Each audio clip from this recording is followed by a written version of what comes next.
if you love and you hate for Allah, then when it comes to your own personal dealings, and when it comes to your own grudges, the things that have happened in your own life, people that have offended your ego, your willingness to give that up for the sake of Allah subhanahu wa ta'ala is also always present because of your love for Allah subhanahu wa ta'ala.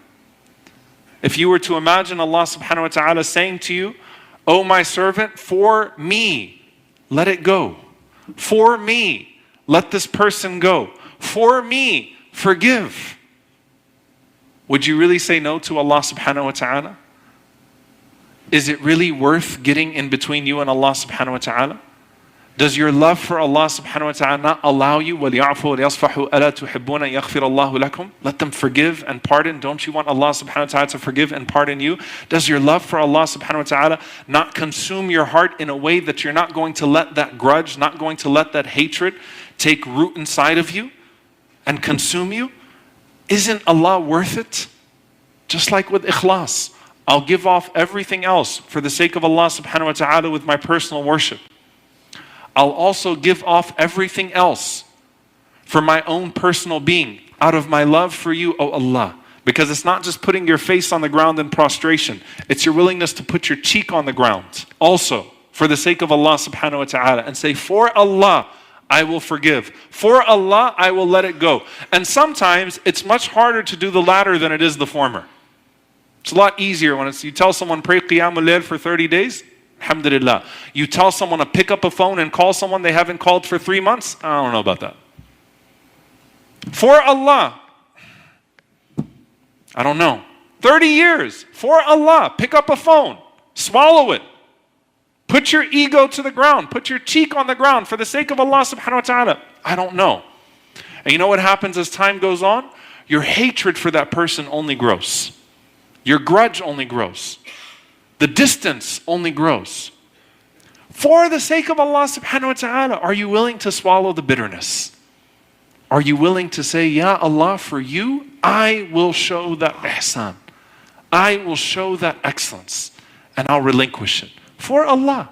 Not because the other person deserves it. Not because it's good for my mental health. Not because it's good for my physical health. Not because, no. For Allah. Ya Allah, for you. I will call him. I will call her. I will put it behind us. For you, O Allah. I forgive. I forgive. I move on.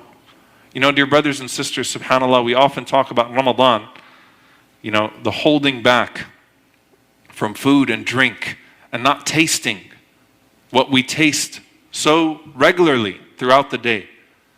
But I guarantee you that if you are to show Allah subhanahu wa ta'ala today or tomorrow, do it today, do it tomorrow.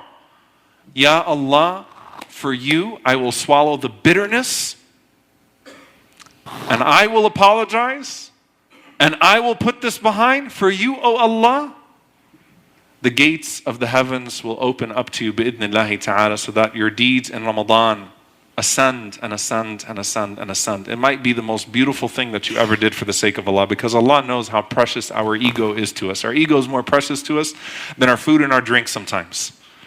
Our ego is more precious to us than our existence sometimes. We'd rather die and be right than swallow it and allow that to move on.